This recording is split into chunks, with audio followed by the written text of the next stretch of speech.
Jemaat yang dikasihi Tuhan, bersama gereja di seluruh dunia, pada hari ini kita memasuki Minggu Advent yang pertama.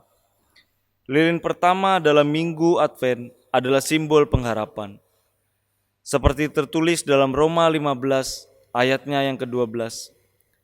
Taruk dari pangkal Isai akan terbit, dan ia akan bangkit untuk memerintah bangsa-bangsa. Dan kepadanya lah bangsa-bangsa akan menaruh harapan. Minggu Advent 1 ini mengingatkan kita tentang pengharapan akan kedatangan Kristus Sang Penebus. Marilah kita menantikannya dengan penuh harap sambil mempersiapkan diri dalam pertobatan agar layak menyambut Dia.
Pertolongan kita adalah di dalam nama Tuhan yang menciptakan langit dan bumi.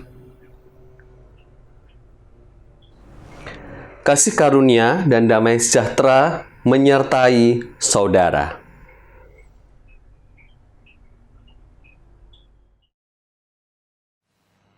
Harapan adalah minyak bagi pelita penantian. Penantian menjadi berarti jika di dalamnya ada harapan akan pertemuan. Berdoa dan berjaga adalah bagian yang harus dikerjakan dalam penantian, agar pengharapan tetap menyala.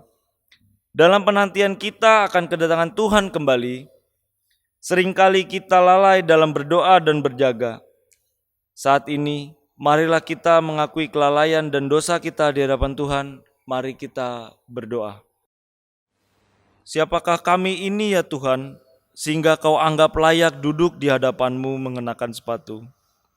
Bukankah kami ini tanah liat yang Kau bentuk serupa dengan gambar-Mu?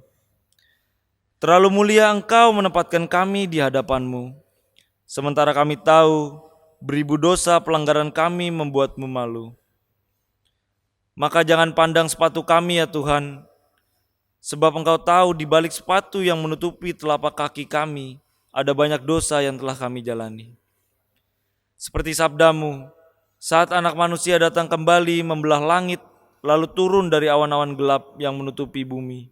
Saat semua itu terjadi, janganlah lupakan kami. Ya Tuhan, ampunlah dosa pelanggaran kami, dan terimalah tobat kami. Amin.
Saat ini saudaraku, dengarkanlah berita anugerah dari 1 Tesalonika 5 ayat yang ke-23 hingga 24. Semoga Allah damai sejahtera menguduskan kamu seluruhnya, dan semoga roh, jiwa, dan tubuhmu terpelihara sempurna dengan tidak bercacat pada kedatangan Yesus Kristus Tuhan kita. Ia yang memanggil kamu adalah setia. Ia juga akan menggenapinya. Demikianlah berita anugerah dari Tuhan.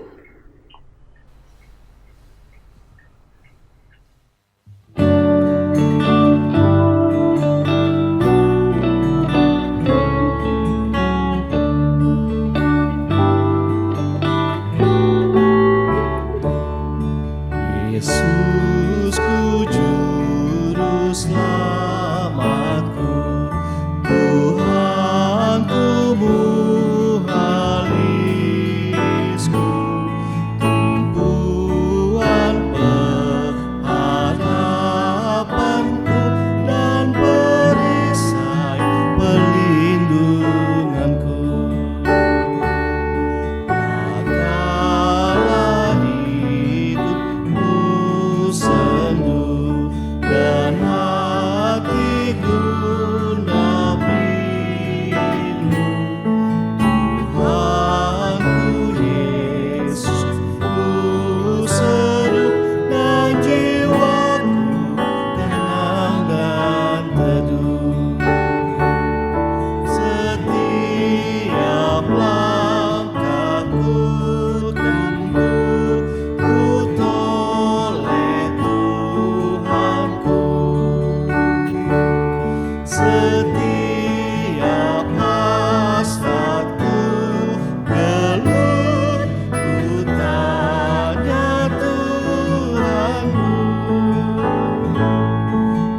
Dalam kasih penebus, ku berserah selalu.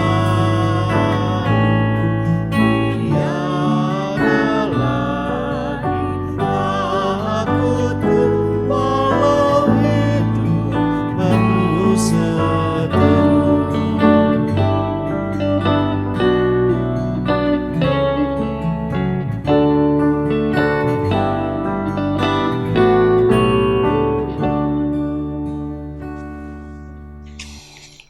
Marilah saat ini kita persiapkan hati kita sebelum kita akan mendengarkan firman Tuhan. Mari kita berdoa.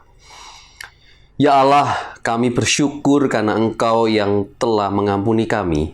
Engkau yang telah menganugerahkan kami kehidupan, keselamatan yang indah bagi hidup kami ya Tuhan.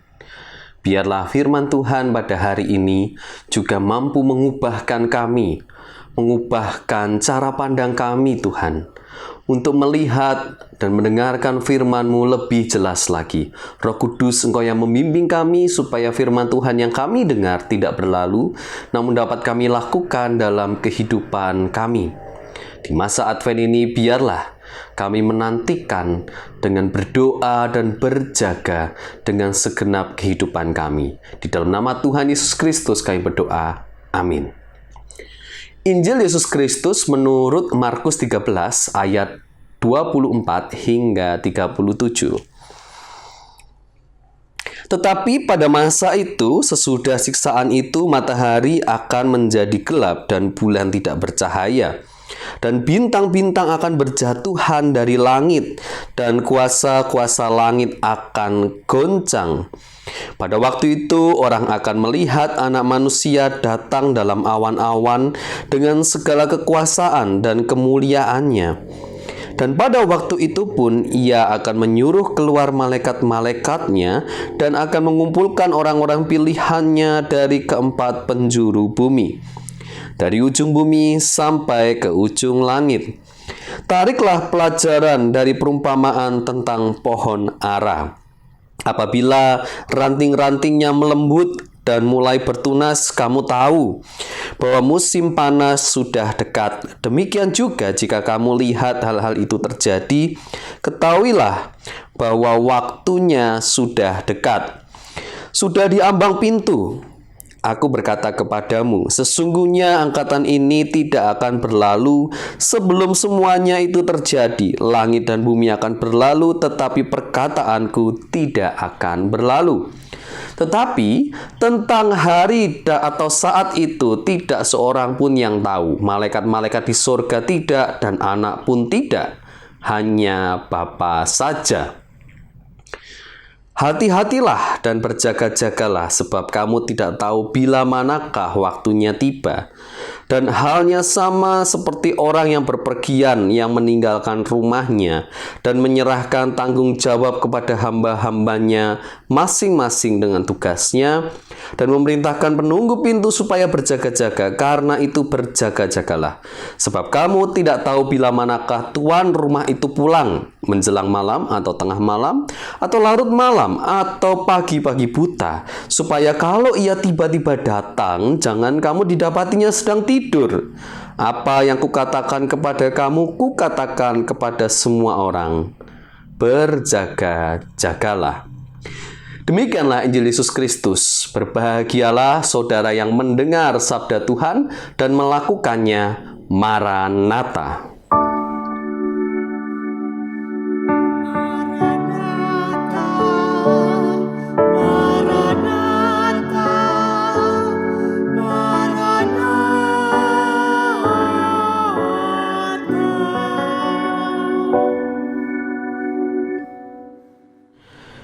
Shalom, saudaraku jemaat GKI Jati Asih yang dikasihi oleh Tuhan.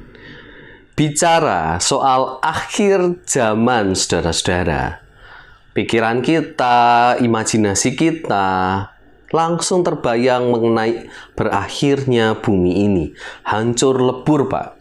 Ditambah lagi mungkin bumbu-bumbu dari film Hollywood yang sudah kita tonton ya, yang berisikan bencana-bencana dahsyat yang menghancurkan bumi. Kita langsung punya bayangan bagaimana bumi yang hancur di saat kita bicara mengenai akhir zaman, saudaraku. Apakah benar demikian, saudara-saudara? Yesus di dalam bacaan Injil kita, Injil Markus, saudara-saudara, akan mengubah cara berpikir kita. Mungkin saya katakan revolusi mindset ya, itu sering dilakukan oleh Yesus ya. Di tengah sekarang kan lagi populer ya, revolusi akhlak ya, atau Jokowi punya revolusi mental. Yesus juga revolusi mindset cara berpikir kita. Nggak cuma sekali, saudara-saudara. Yesus merevolusi pemahaman soal Mesias. Yesus merevolusi pemahaman soal kerajaan Allah, saudara-saudara. Maka kita juga akan direvolusi pemahaman kita mengenai akhir zaman saat ini, saudaraku. Namun sebelumnya, biarkan saya juga menjelaskan, saudara-saudara, makna Advent ya. Kita menggunakan warna ungu sekarang karena memasuki masa Advent, saudara-saudara. Ternyata ini terkait juga. Saudaraku, Advent itu berarti secara harafiah adalah kedatangan, saudara-saudara. Nah, di masa Advent ini ada 4 minggu, saudaraku. Ada 2 bagian yang mau saya pilah, saudara-saudara. Bagian yang pertama adalah kita merayakan kedatangan Yesus di masa lalu. Ya, sudah lewat nih, masa lampau. Kedatangan Yesus, apa bentuknya? Kelahiran. Kelahiran Yesus di dunia ini. Ya, itu kedatangan yang pertama, saudara-saudara. Ya, bagaimana Yesus yang hadir di tengah-tengah dunia ini dulu ya, dan kita mengenangnya. Kita melakukan pengenangan itu, penghayatan itu di Advent ketiga dan keempat, saudara-saudara. Sedangkan Advent pertama saat ini dan juga Advent kedua minggu depan itu kita sedang menghayati kedatangan juga. Kedatangan yang penuh dengan pengharapan. Bagaimana Yesus yang akan hadir kembali di akhir zaman. Ini yang kita hayati di minggu pertama dan kedua Advent. Jadi kita sedang menantikan dengan penuh harap kedatangan Yesus kembali, saudaraku. Maka ini menjadi poin penting.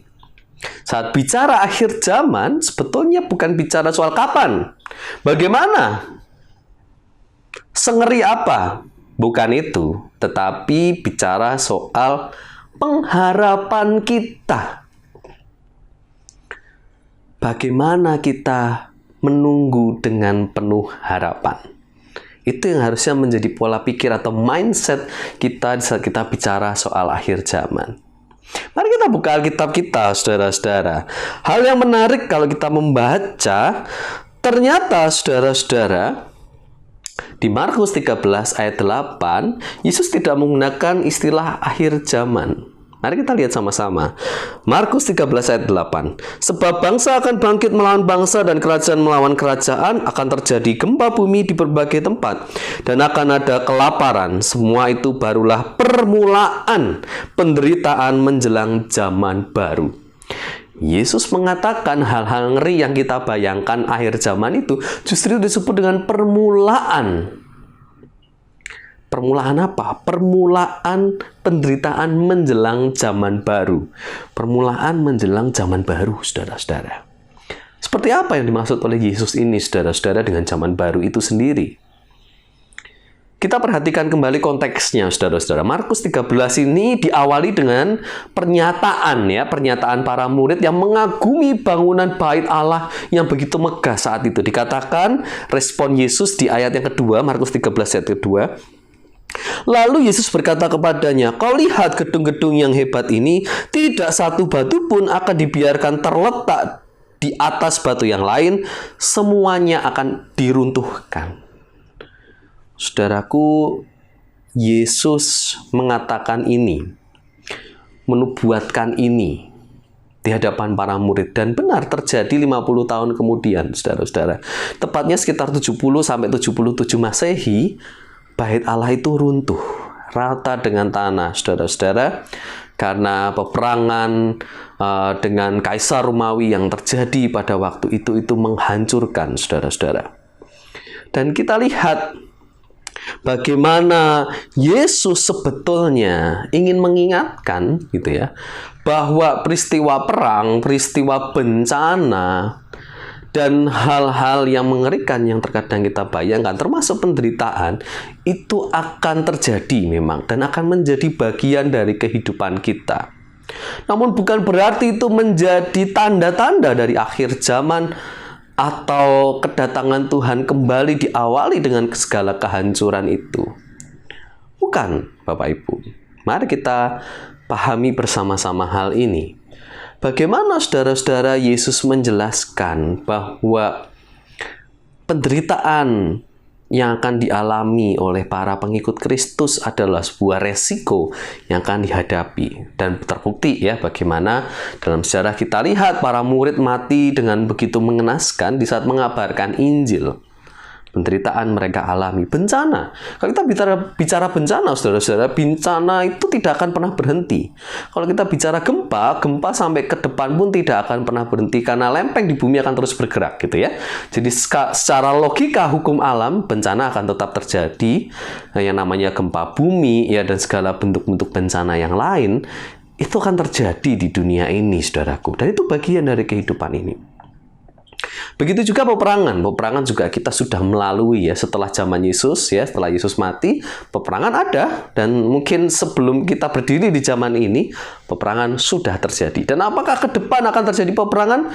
Kita tidak tahu. Mungkin juga bisa terjadi, saudara-saudara. Saya harap tidak terjadi juga. Namun hal itu menjadi bagian dari kehidupan kita, saudara-saudara.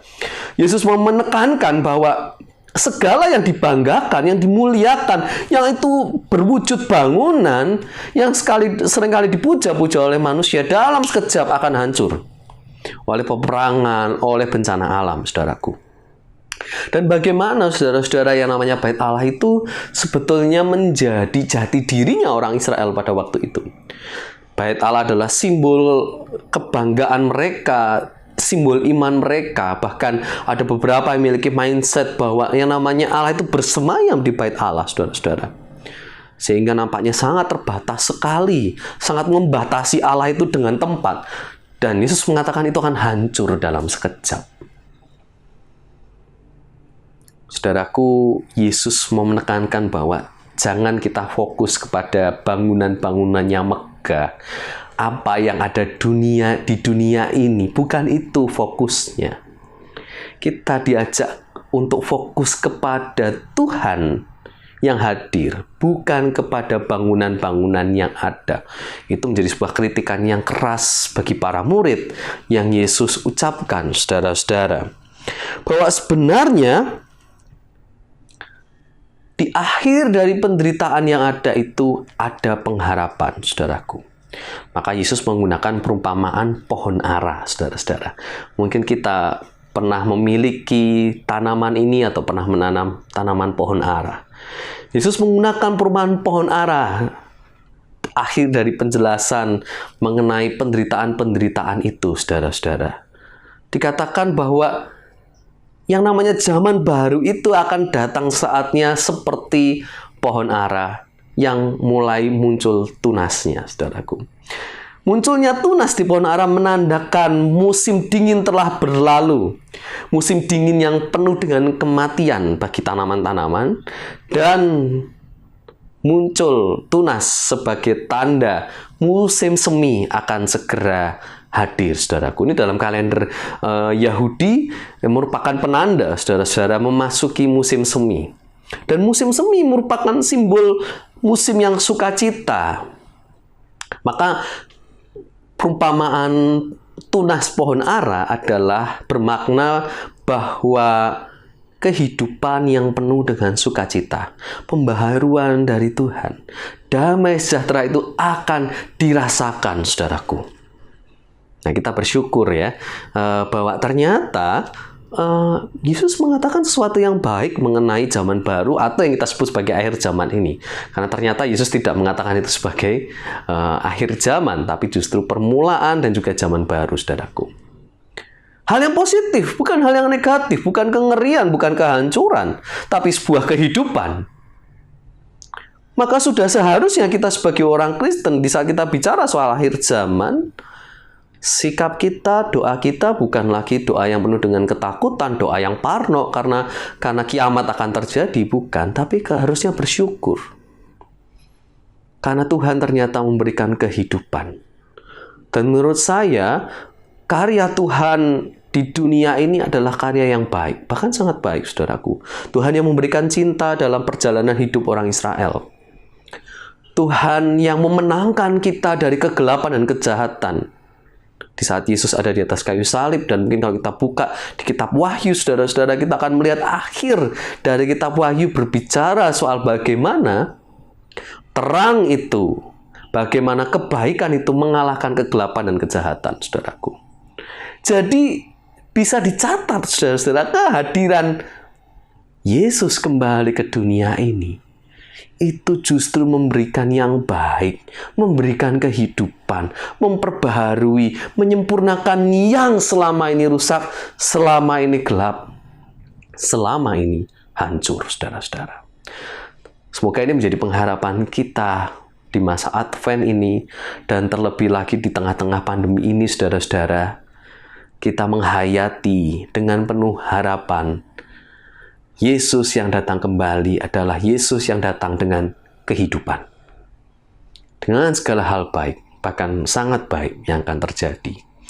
Kedua, sikap kita, saudara-saudara, bagaimana kita merespon mengenai akhir zaman ini adalah berjaga-jaga, saudara-saudara.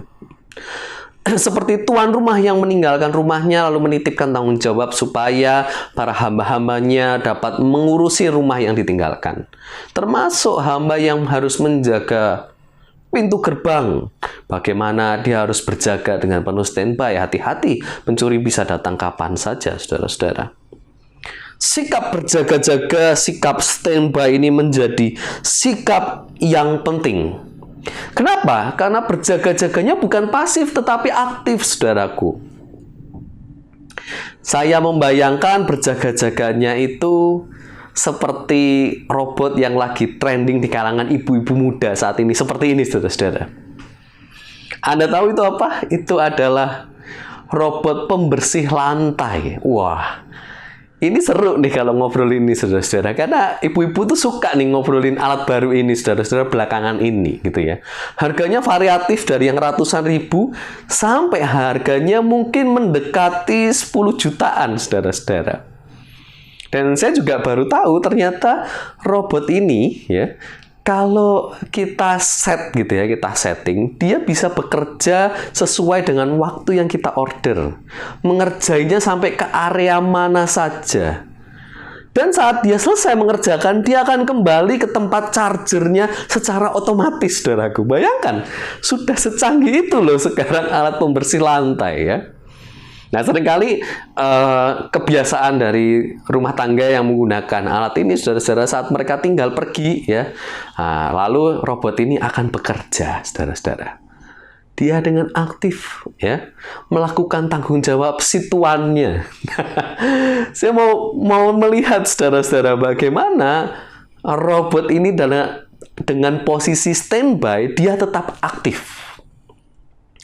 Dia tetap bekerja sesuai dengan tanggung jawabnya, saudaraku. Dan saya rasa sikap aktif di tengah penantian, di tengah berjaga-jaga kita itu sangatlah penting, saudaraku. Apakah kita menjadi pribadi yang produktif atau tidak? Apakah kita selama ini di saat kita berjaga-jaga menjadi pribadi yang berfaedah atau tidak?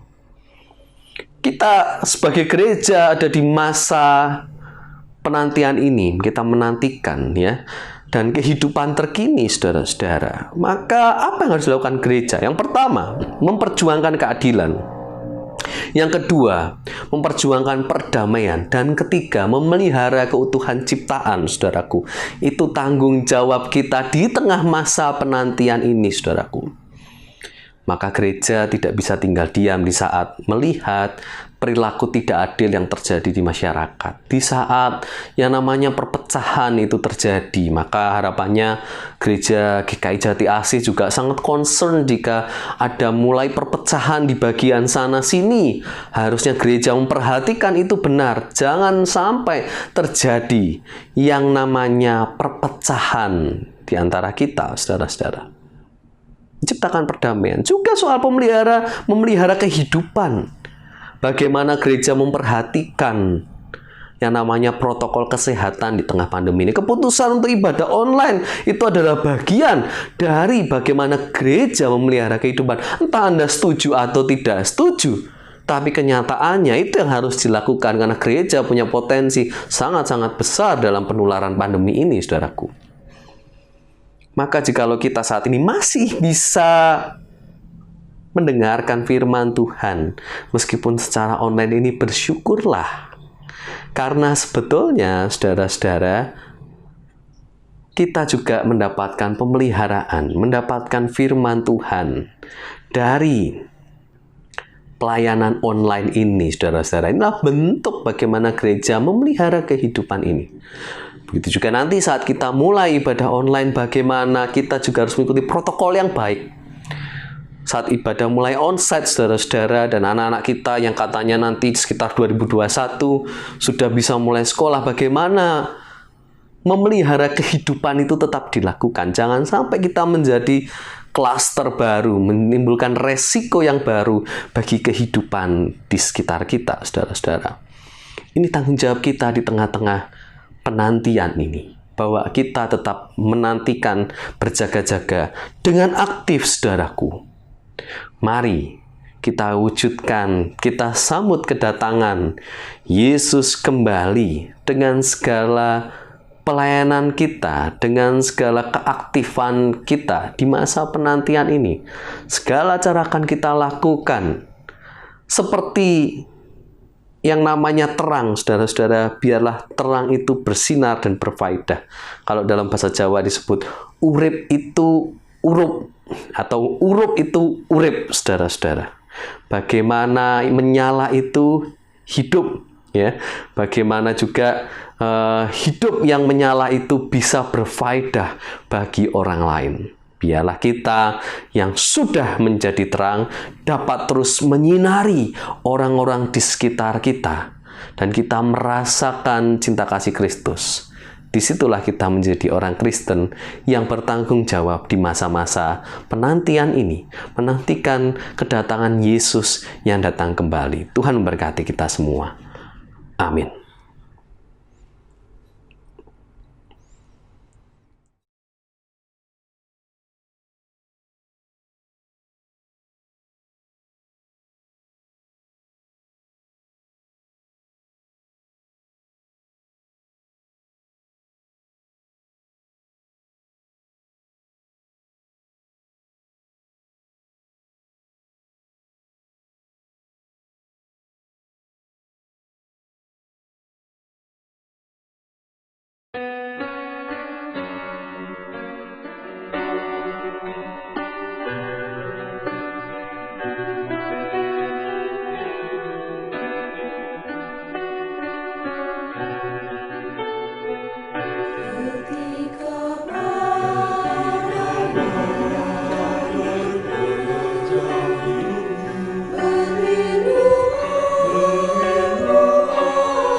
Jemaat diundang bangkit berdiri dengan meletakkan genggaman tangan kanan pada dada kiri sebagai tanda keteguhan dan kesetiaan kita mempertaruhkan iman.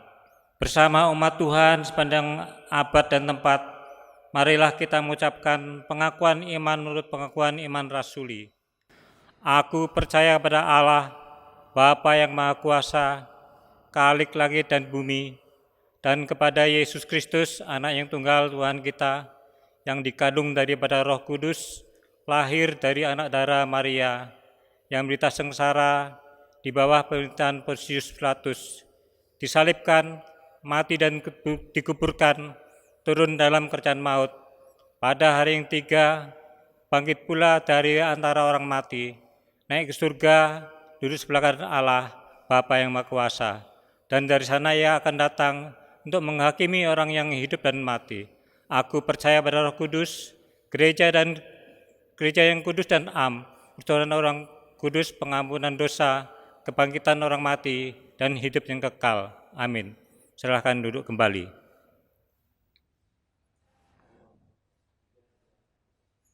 Persiapan perjamuan kudus. Formulir persiapan perjamuan kudus. Pada hari Minggu 6 Desember tahun 2020, dalam kebangkitan Minggu secara online, kita akan merayakan perjamuan kudus. Untuk menyambut dan ikut serta dalam perayaan itu, marilah kita membersihkan diri secara bersama-sama. 1. Pada perjamuan malam terakhir, Kristus menghendaki kita merayakan perjamuan kudus untuk mengenangnya. Mengenang Kristus berarti mengalami kehadirannya, seperti murid-muridnya dahulu mengalami kehadirannya bersama mereka.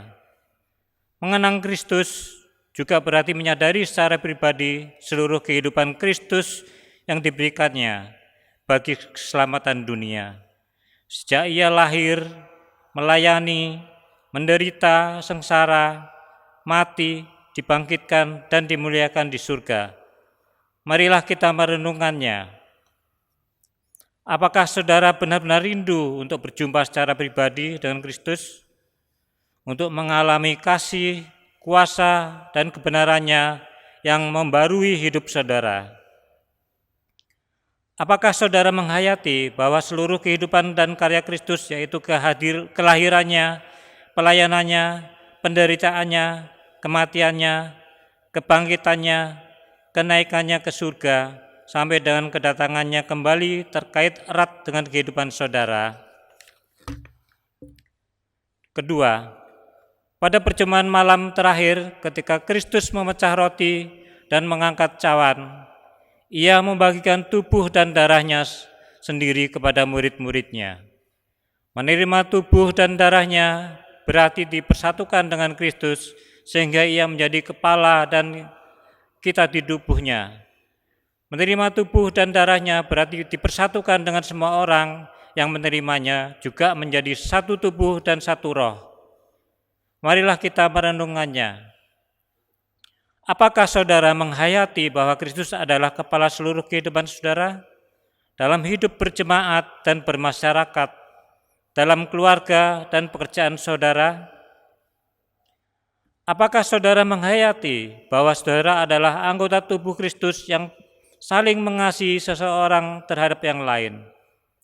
Ketiga, ketika kita bersatu dengan Kristus, roti hidup yang dipecah-pecahkan bagi dunia ini, kita pun dipersatukan dalam kematian dan kebangkitan Kristus. Dipersatukan dengan Kristus berarti diutus untuk mengosongkan dan menyangkal diri, memikul salib dan mengikut Kristus. Dipersatukan dengan Kristus berarti diutus untuk memberi hidup kita demi keselamatan dunia. Marilah kita merenungkannya. Apakah dalam persekutuan dengan Kristus, saudara mau berkorban dan menjadi berkat bagi sesama kita? Apakah saudara menyadari bahwa sebagai anggota tubuh Kristus di tengah dunia, saudara menjadi mata dan telinga bagi Kristus yang melihat dan mendengarkan, serta peduli terhadap kebutuhan dan masalah sesama saudara? Sudahkah saudara menjadi mulut bagi Kristus yang menyuarakan kebenaran dan keadilan dalam lingkungan saudara, Sudahkah saudara menjadi tangan bagi Kristus yang berkarya memperjuangkan damai sejahtera di muka bumi? Kiranya Roh Kudus menolong kita semua dalam mempersiapkan diri untuk merayakan perjamuan kudus. Marilah saudaraku, saat ini kita naikkan doa-doa syafaat kita. Mari kita berdoa. Ya Tuhan, kami bersyukur karena cinta kasih-Mu. Engkau yang akan hadir memberikan pemulihan. Engkau yang akan hadir untuk memperbaharui dan memberikan kehidupan. Biarlah kami Tuhan dapat menantikan kehadiran-Mu dengan penuh sukacita, dengan penuh syukur. Kami berdoa juga Tuhan, perjuangan kami di tengah-tengah pandemi ini, kiranya Engkau memulihkan kondisi kehidupan kami. Kami berdoa bagi setiap tenaga medis, bagi pemerintahan yang sedang berjuang untuk menemukan vaksin yang tepat, dan bagaimana vaksin ini dapat didistribusikan dengan baik. Biarlah itu dapat diwujudkan dan menjadi solusi yang baik bagi pandemi ini ya Tuhan. Kami juga berdoa bagi setiap kami yang sedang bekerja di tengah perekonomian yang tidak mudah ini Tuhan. Berikanlah kami kekuatan supaya kami sanggup menghadapi setiap tantangan yang ada. Di saat kami terpuruk dan terjatuh, angkat kami kembali Tuhan, supaya kami dapat kembali berjuang di tengah-tengah pekerjaan kami, tengah-tengah kehidupan kami. Di saat kami saat ini juga sedang belajar secara online, studi secara online, biarlah anak-anak kami juga bisa mendapatkan ilmu dengan baik meskipun dilakukan secara online, melalui perangkat yang digunakan, melalui jaringan yang digunakan Bapa. Kami juga berdoa Tuhan bagi keluarga yang saat ini sedang bergumul di tengah segala masalah-masalah dan konflik yang ada. Bapa, berikanlah pemulihan. Kami yang mungkin dilukai, dikecewakan, kami yang mungkin mengalami trauma ya Tuhan. Kami rindu Tuhan setiap keluarga memiliki hati yang terbuka. Kasih Kristus itu diwujudkan secara nyata di tengah-tengah keluarga kami. Biarlah kami dapat menerima sesama kami dengan seutuhnya ya Tuhan. Kami juga menyerahkan masalah kami pribadi lepas pribadi Tuhan. Bahkan pergumulan kami mengenai sakit penyakit, kiranya Engkau pulihkan melalui obat-obatan, melalui pertolongan tenaga medis Tuhan. Engkau yang memberikan kesembuhan dan juga menguatkan iman saudara-saudara kami yang sedang sakit. Engkau juga mendampingi opa dan oma kami yang sudah lansia Tuhan. Biarlah Engkau menjadi sobat yang sejati. Biarlah saudara-saudara kami dengan pergumulannya, Engkau dapat terus mendampingi dan memberikan pemulihan. Saat ini Tuhan, kami serahkan setiap doa-doa kami ini. Kami percaya Tuhan, Engkau mendengar. Kami percaya karena Engkau adalah Allah yang hidup. Inilah doa-doa syafaat kami Tuhan, yang kami naikkan seperti yang Kau ajarkan bagi kami.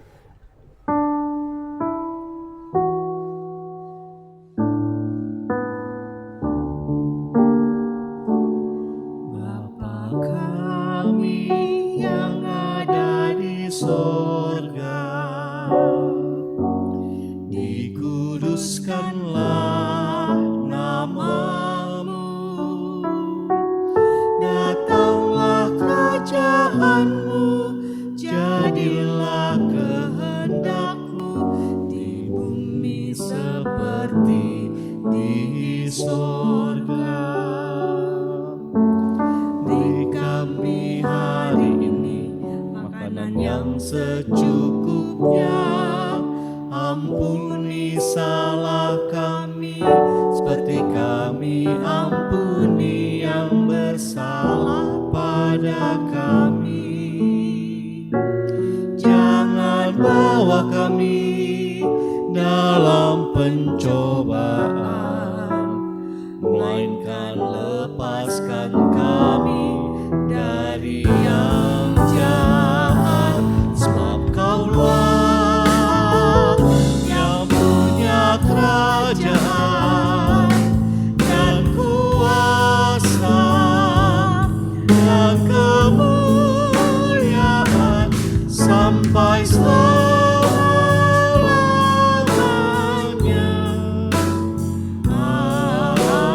Amin. Amin.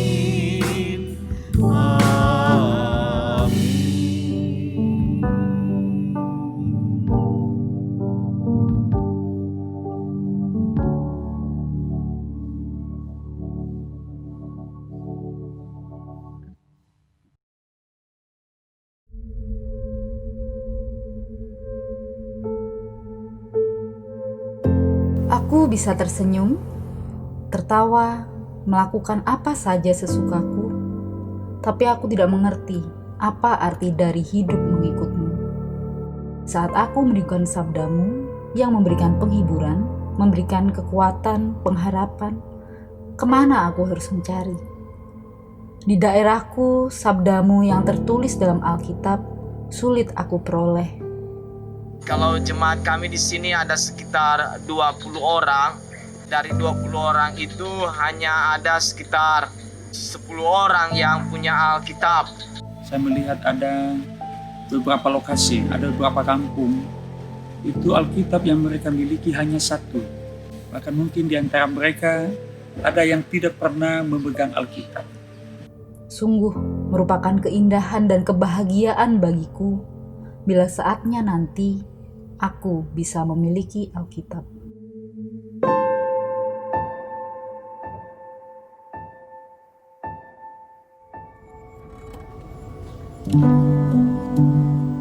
Kebutuhan umat akan Alkitab terus berdatangan melalui surat dan email, di mana banyak sekali umat Tuhan yang bermimpi dan rindu akan Alkitab hadir di tengah kehidupan mereka. Melalui program Satu Dalam Kasih, LAI menjembatani kebutuhan Alkitab dan bagian-bagiannya bagi daerah-daerah yang membutuhkan. Saya ini orang buta tidak sekolah, tapi kerinduan saya ini saya punya senjata, terus terima dengan dua tangan, saya berkat besar, saya. Berdasarkan hasil dari survei 2019, kebutuhan Alkitab di tahun ini sebanyak 155.000 Alkitab dan bagian-bagiannya bagi 155.000 jiwa yang membutuhkan biaya sebesar 14.725 juta rupiah.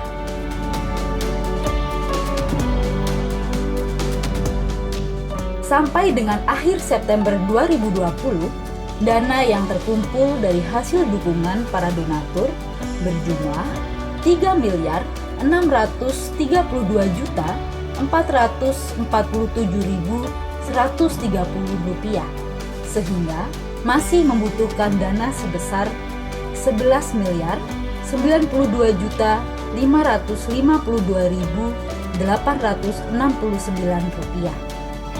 Meskipun dalam kondisi pandemi, Alkitab yang sudah tersedia, hasil dukungan Satu Dalam Kasih 2020 tetap kami salurkan. Saat ini, Alkitab sedang dalam perjalanan menuju titik penyebaran.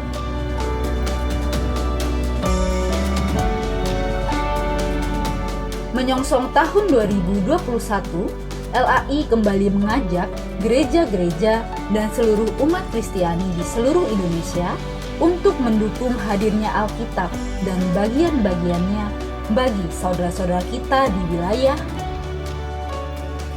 Humbang Hasudutan, Enggano, Kabupaten Ketapang, Kalimantan Utara, Sulawesi Barat, Buol Toli-Toli, Tagulandang, Luwuk, Mori, Toraja, Sabu, Kaimana, Asmat, dan Komoro. Mari, dengan penuh sukacita, kita mendukung program Satu Dalam Kasih. Berkat Tuhan yang sungguh luar biasa, kita mau bagikan juga, agar banyak jiwa-jiwa yang bisa menerima kabar baik, mendapatkan Alkitab melalui program Satu Dalam Kasih. Marilah kita berbagi kebaikan bagi umat Tuhan yang haus akan firman Tuhan. Karena perjalanan hidup yang dikehendaki Tuhan adalah ketika kita mampu berbagi bagi sesama dan bukan menikmatinya sendiri.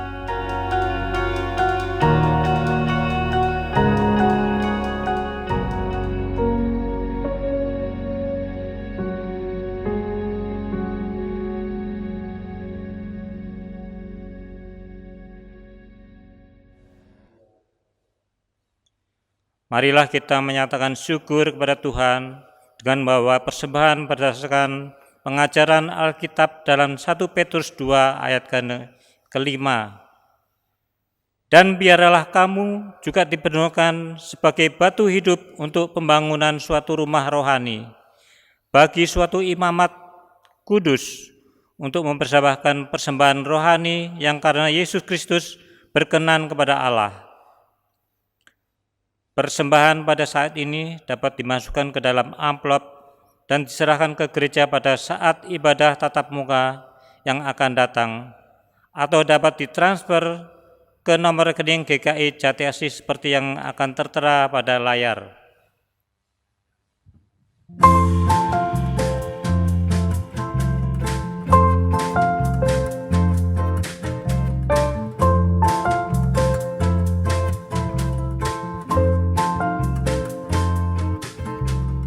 Bawa persembahanmu dalam rumah Tuhan dengan rela hatimu, janganlah jemu.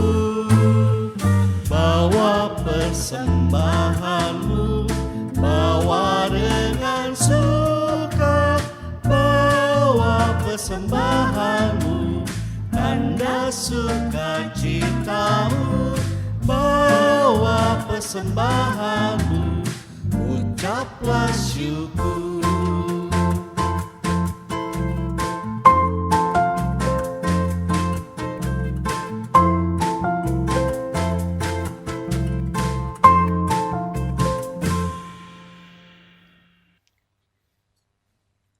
Mari kita bersatu dalam doa. Ya Allah yang Maha Kasih, Allah yang sumber berkat firman-Mu makin membuat kami lebih percaya akan rancangan karya penyelamatan bagi manusia seluruh bumi. Firman-Mu adalah penyejuk jiwa kami. Terima kasih atas semua anugerah dalam hidup kami. Atas semua ini kami mengucap syukur dengan membawa persembahan yang kami bawa ke hadapan-Mu. Berkati persembahan ini untuk kemuliaan nama-Mu dan berkat bagi sesama kami.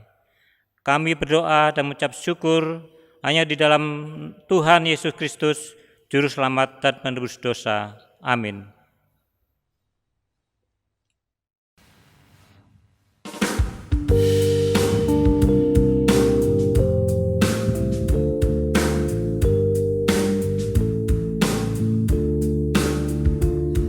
Hai umat manusia, siapkan hatimu dan sambutlah Mesias, Juru Selamatmu.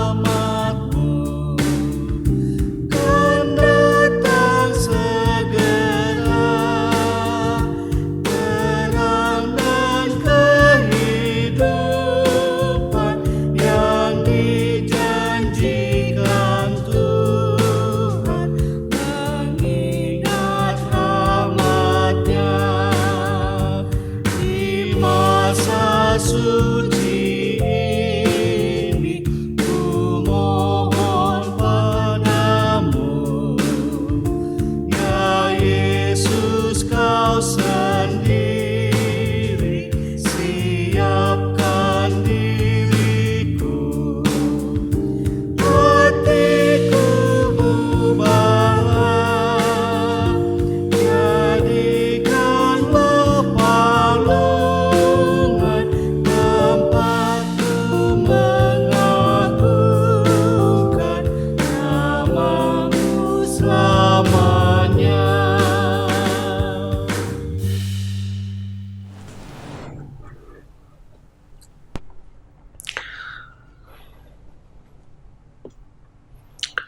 Saat ini saudaraku, arahkanlah hatimu kepada Tuhan dan pandanglah dunia.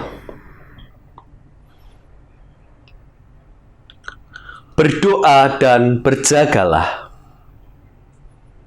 Terpujilah Tuhan.